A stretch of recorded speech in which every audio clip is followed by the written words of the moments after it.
Thank you very much. So we have a round table, which is actually a square table, and we have some of the most prominent people in Texas. We're in San Antonio, and we're just discussing, and I said, what can I do for you folks to create more jobs and to do all the things that they've been doing really well, because the area is doing very well.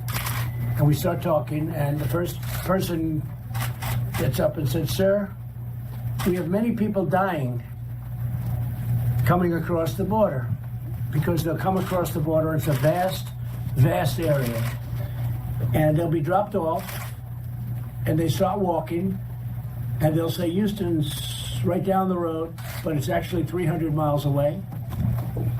And we find dead people from Guatemala, Honduras, from El Salvador, from Mexico, all over. I said, nobody ever said that. I said, well, they know it, but the press doesn't talk about it. Many, many dead people. Many.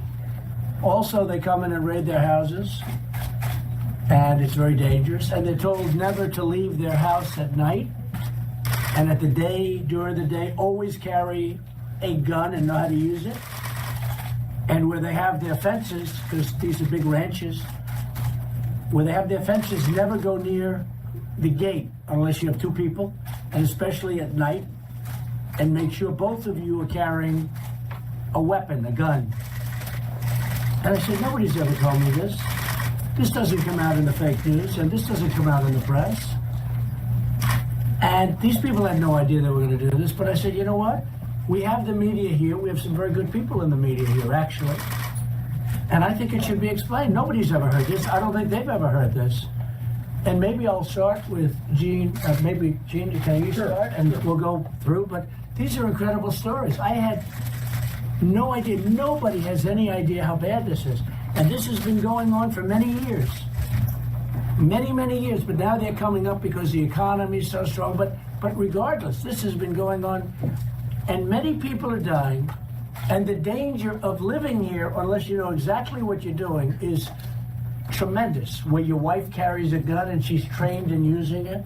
But maybe you start off, Gene.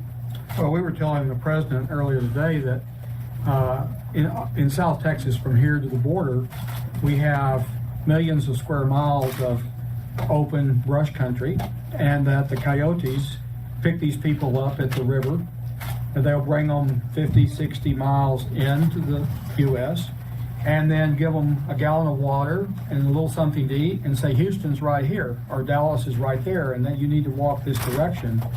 And as you look at the press in Texas about South Texas, and we have numerous people dying on these ranches, and people have been finding their bodies for a number of years. Brooks County, down around Falfurrias, is one of the most prominent areas where they're found, because they drop them off and tell them that Houston's just over the horizon. And so not only do we have a crisis on the border, a humanitarian crisis and a security crisis, we also have these people preying on the people that are trying to come here. And they have no idea geographically where they are, where they're located. They have a gallon of water, a little money, and maybe a sandwich, and they start to walk.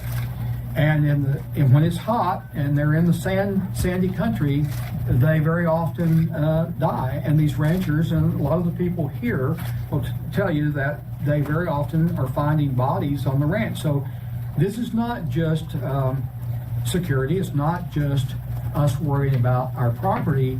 It's worrying about the people who are actually trying to come here to better themselves or being preyed on also. The other thing I told the president, that many of us have homes on the ranches, and the Border Patrol, the Department of Public Safety, all, when we run into them on the highway, warn us, and we often have coyotes running their trucks through our fences as they're being chased by the Border Patrol, and they'll run into the ranch, and then everybody in the trunk will bail out and hide in the brush. And so we're living in several thousand acres, and nobody around. The nearest law enforcement may be 10, 15 miles away. And when they can't find the illegals that are in the brush, they leave. Law enforcement leaves, and we're left there by ourselves, not knowing what's going to happen, not knowing if they're going to come up to the house, not knowing if they're armed, not knowing. We've in the middle of the night when we've had this happen before, we've gotten up at 2 a.m. and packed up our car and driven back to San Antonio because we just did not feel safe. And I know that we're not the only family that feels that way and is being imposed upon. And this has been going on for a number of years. And there are a number, I'd like to turn it over to some other people here behind me that have got stories. Those, you might lead off with your story about your pumper.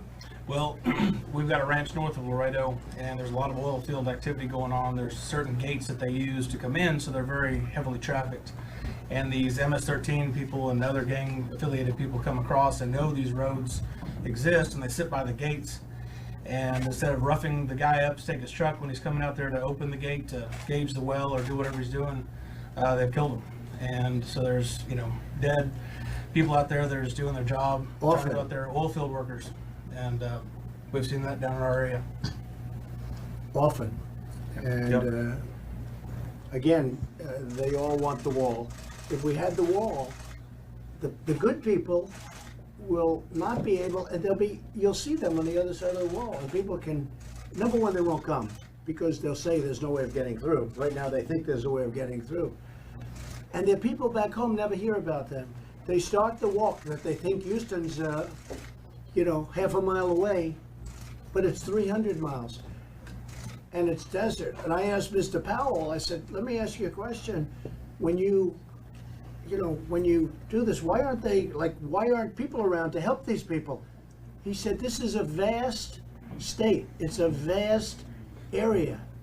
If you look at it, I mean, the state's tremendous. We don't see that. I come from New York, you have Fifth Avenue, and that connects to Park Avenue, and it's not too far away. But this is, hundreds of miles between places. And it's just, I've heard some incredible stories. Does anyone want to go? You had told me something very interesting. Go ahead, please. Less than 30 days ago, I had 6 people show up on my front porch of my house, all dressed in black, at 5:30 in the afternoon. So, just scary thought, not knowing what those people are going to do to you or what they're going to say, and like you said, Mr. President, you don't want to go to the door, you don't want to answer it for sure. So it's just always make sure your gun's around and hope that they don't try to do anything to you. It's just a real scary feeling. And they're very expensive fences, but they don't want to go through the process of going through the fences. So again, they wait until the fence is open, the gate is open. They wait at the gates and they kill people. And they want to take the truck. A lot of times they don't even want to go to the house, they want to steal the truck. So you always go to the gate in doubles. This has been going on for many years, and it's coming out. I'm bringing it out because we're bringing out what's happening with our border. And these people are coming into our country. Some are dying during the walk. Many of those people, I'll bet, are very good people. But some are dying during the walk. Many are dying. That was what surprised me. I said, well, how many? And one of the folks said, well, we had 7 in the last fairly short period of time. 7. I said, 7? That's one person. He said, no, they're all over the part of Texas that we're talking about. That means they're all over other places too, including New Mexico, California. Please. This is out west in Sonora, Texas, and we're 120 miles from the nearest border.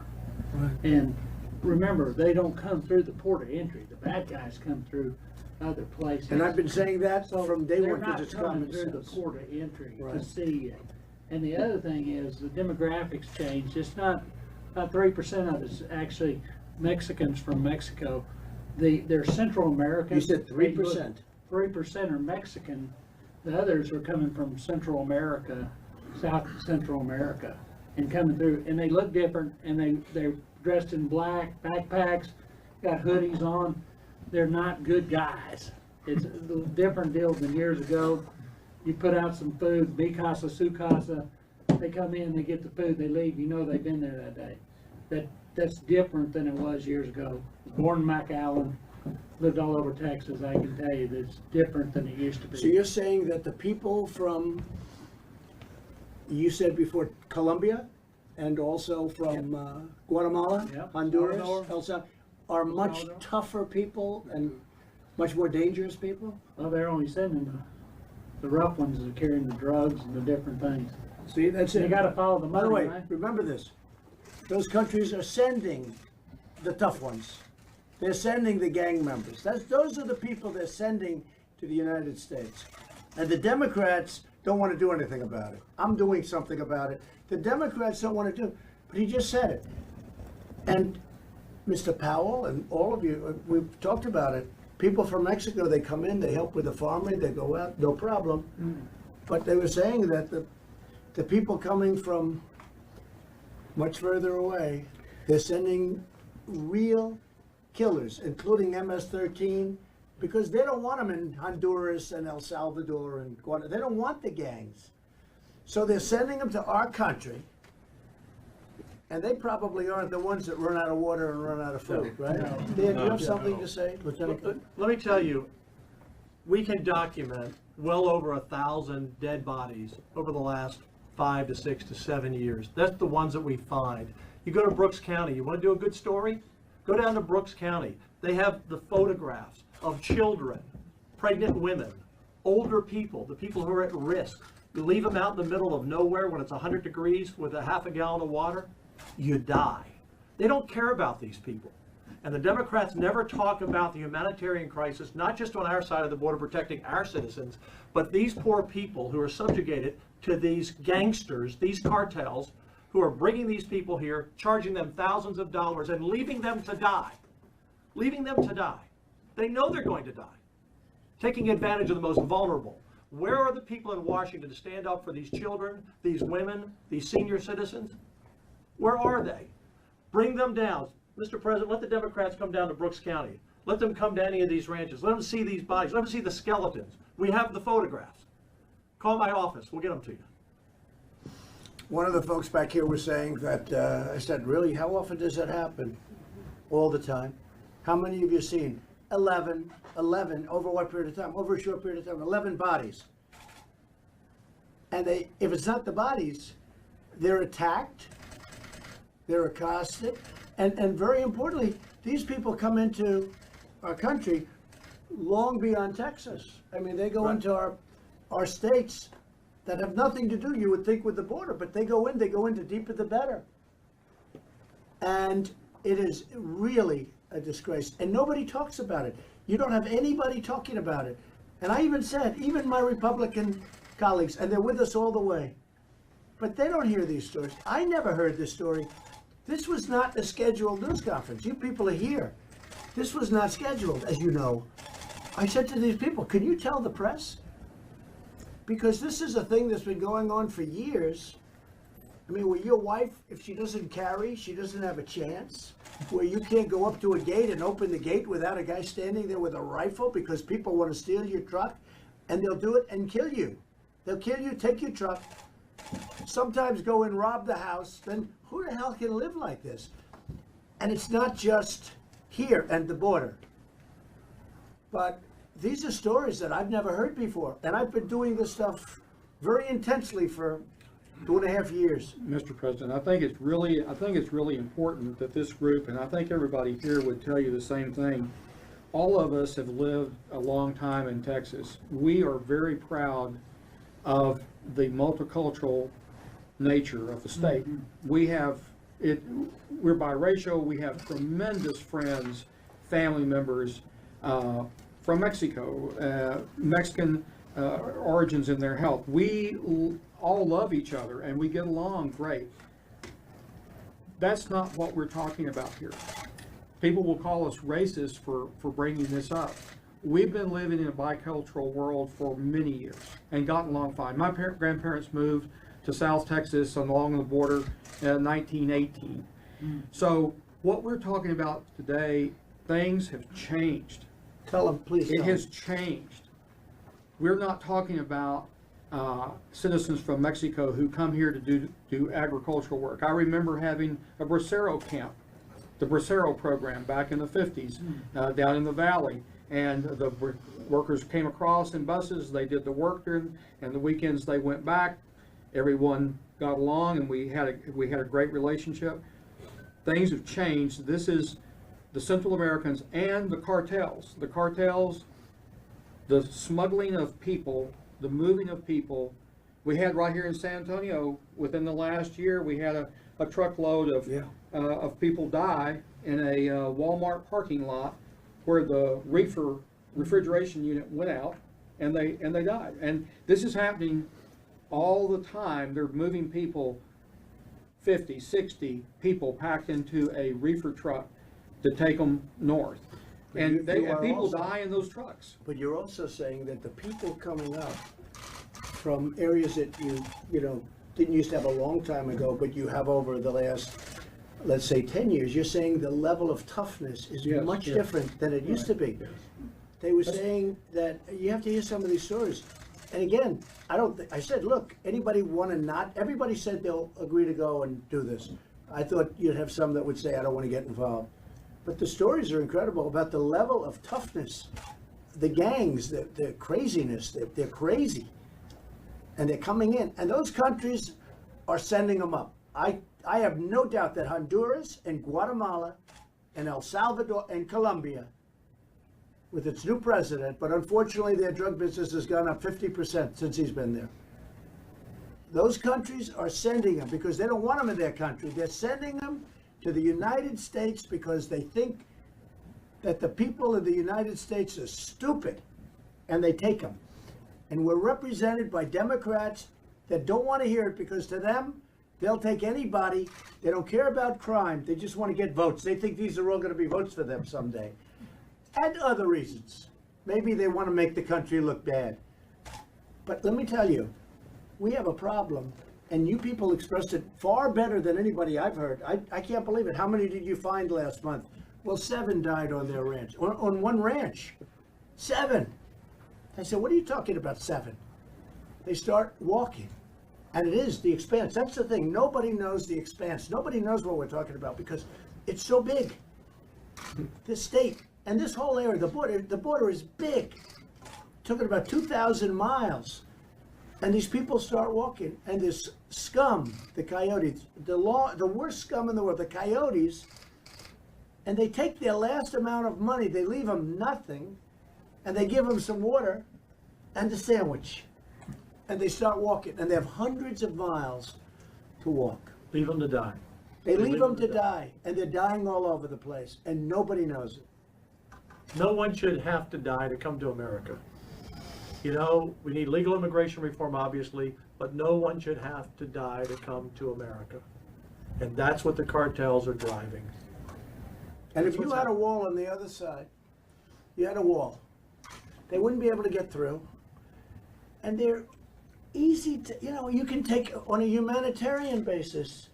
You can have food cars, you can have trucks, you can take them to someplace where they can be taken care of.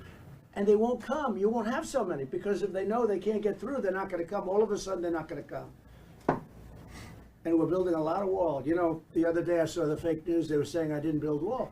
You know why? Because they said, I ripped down a wall because I just left with them, a lot of these people.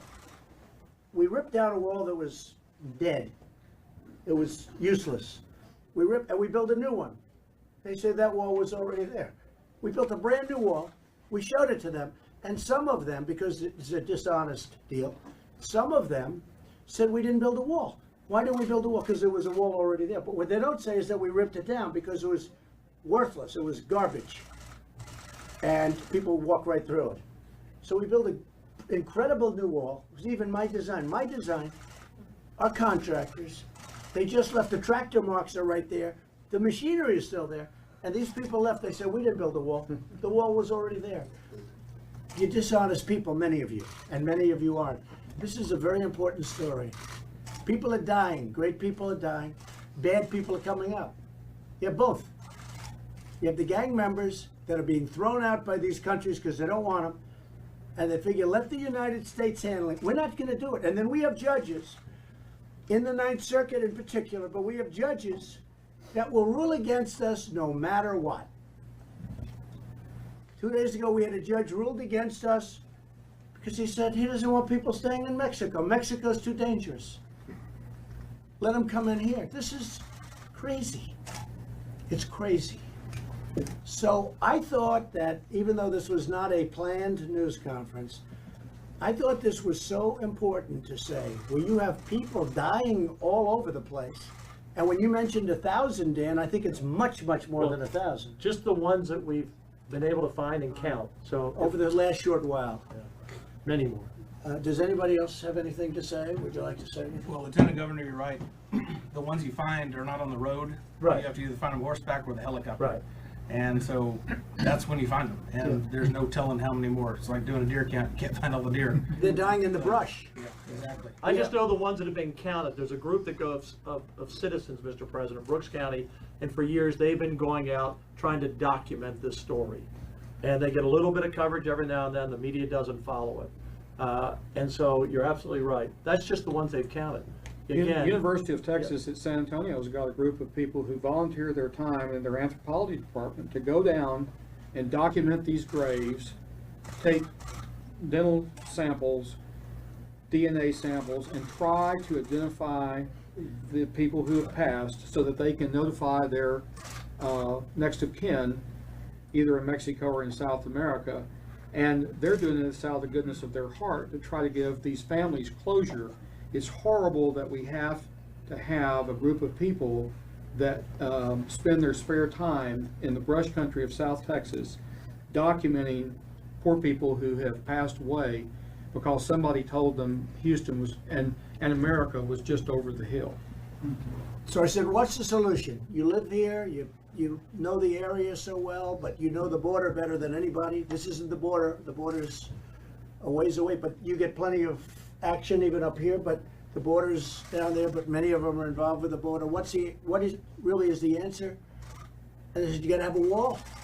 You gotta have a wall. If you don't have a wall, it's never gonna end. Dangerous people are coming here, and the good people are dying. The good people are dying. And the good people are being robbed and killed by the bad people.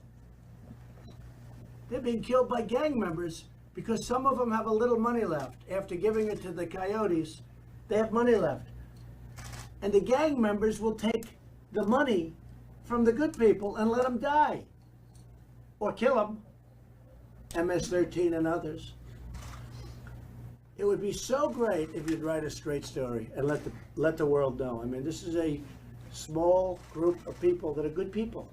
If you could let the world really know what's happening, this is so important. From a humanitarian, not because of Trump, from a humanitarian standpoint, I had nobody has any idea how bad it has been for many years. So there it is. There's our press conference. Thank you all very much. Mr. President, are you frustrated by the fact that your staff, the Border Patrol, your immigration folks haven't told you this in the past? I mean, you said you expressed the No, because I can understand them not saying it. They've been saying we need a wall. We need a wall badly. They have told me many other things, but they haven't. This is a group of people that I just said, what can I do for you? And they actually started off by saying, sir, many people are dying. I said, what are you talking about? And also, sir, Because I'll bet you've been covering this stuff for a long time too. You haven't heard stories like this. This is an incredible story. also, so this is a campaign event. Your campaign manager is right there. How well do you think this issue, broadly speaking, raising immigration, raising the world, is that important for you as you campaign? It's funny. I have a lot of people standing out there waiting for me to speak, and it's really a campaign event. And I couldn't care less about the campaign. This is not a campaign. This is now telling people whatever. It's really telling the truth. We have to do something about it. Nobody's ever heard that. Hey, you are reporters. You've covered the scene for many years. The whole thing of the border, we've all been involved in the border. I've been involved probably less time than you have, but I know what's going on. From the time I made my first speech at Trump Tower, when I mentioned the word rape, and everybody went crazy because that turned out to be nothing compared to what happens in those journeys up. Nothing. My speech was so tame, as it turned out. No, this is just something, I'm sitting here, we're talking. I said, what can we do? And one of the folks at this table said, very specifically, many, many people are dying. They're dying all over our fields. They're dying on their fields, all over. Who was the one that said, they'll go out to the field and they'll find bodies all the time? Somebody said it. Who was that? It was you. All kind of stuff. All of them. All of them. They go out, they find bodies, excuse me, they go over, they find bodies lying all over the field. including many pregnant women. Many pregnant women. They give it a little water, go out and start walking. Walk to Dallas. And Dallas is 250 miles away. It's really bad. You really should cover it right. This has nothing to do with politics. This has nothing to do with campaigning or my campaign. This is totally unexpected that I'd have you in here. But these people said it better than anybody else could say it because they have to live it. And it's dangerous. And it's really from a humane standpoint, humanitarian standpoint, it's horrible. Thank you very much, everybody. Mr. President, are you considering Chris Kobach to be your Homeland Security Secretary? I have respect for him, but I haven't really thought about that. I'm very happy right now with Kevin. I will say this, I would really rather have you focus on this topic than you could ask me a million questions about a million things that I'd love to answer. But I will say that I think you should really focus on this. This is a very important development that the press has not covered. You don't cover this. You don't cover this. How is it possible that your body's lying all over these big areas and nobody talks about it? And Dan was telling me that the press doesn't want to write about it.